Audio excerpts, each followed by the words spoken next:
Business as usual, cela aurait pu être le titre de la dernière étude Xerfi Precepta sur les professionnels du chiffre.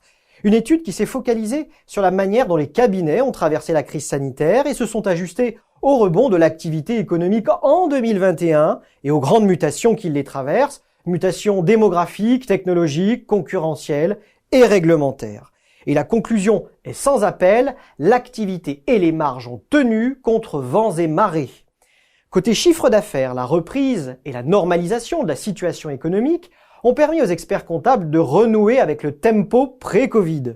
Au cours de la saison comptable s'étalant de juin 2020 à mai 2021, le chiffre d'affaires de la profession a progressé de 3,5% selon nos calculs, soit un rythme proche des saisons précédentes. C'est un tour de force car dans le même temps, les activités d'audit légal ont été pénalisées par la perte de nombreux mandats de commissariat aux comptes à la suite du relèvement des seuils d'audit liés à la loi Pacte.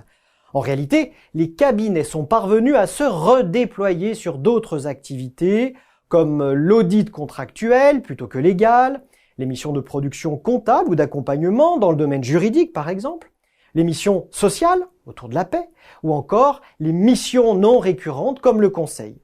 Bref, leur activité a résisté et résiste encore. Les cabinets demeurent aussi des interlocuteurs privilégiés des entreprises pour anticiper les évolutions réglementaires comme la généralisation de la facture électronique à partir de 2024. Côté marge et résultats, l'étude révèle que les performances 2020-2021 des cabinets sont en droite ligne des années pré-Covid.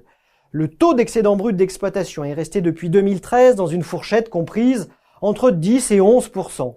Le taux de résultat net, lui, a progressé à la faveur d'une amélioration des produits financiers et d'une baisse des charges financières.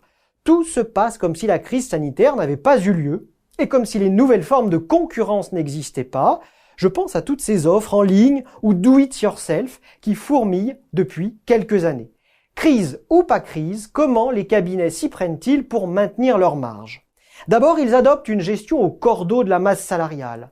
Son poids s'est allégé d'un point environ depuis 2013 pour tomber autour de 56% du chiffre d'affaires.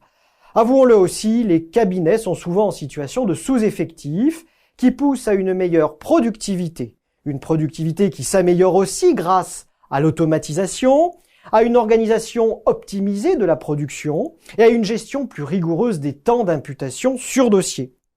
Bref, la profession excelle dans l'art de gérer la masse salariale, peut-être trop d'ailleurs, car elle demeure confrontée à d'importants problèmes de recrutement, voire à une crise des vocations, ainsi qu'à des difficultés à fidéliser les collaborateurs et à juguler le turnover, ce qui pourrait à terme brider la croissance des plus offensifs.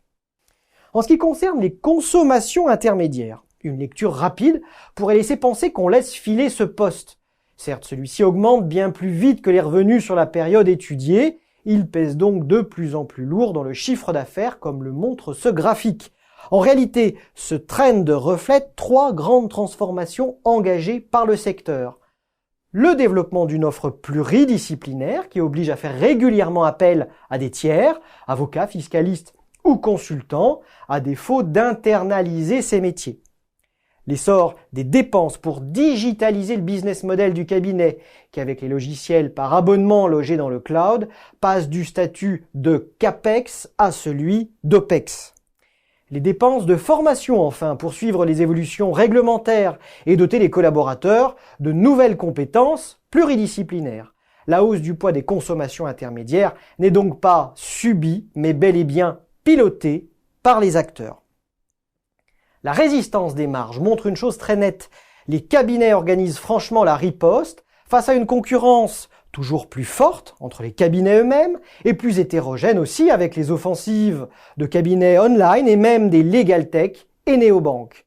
À terme, la préservation des marges et résultats devra aussi sans doute passer par la consolidation du secteur, un domaine où les professionnels du chiffre se montrent déjà très entreprenants.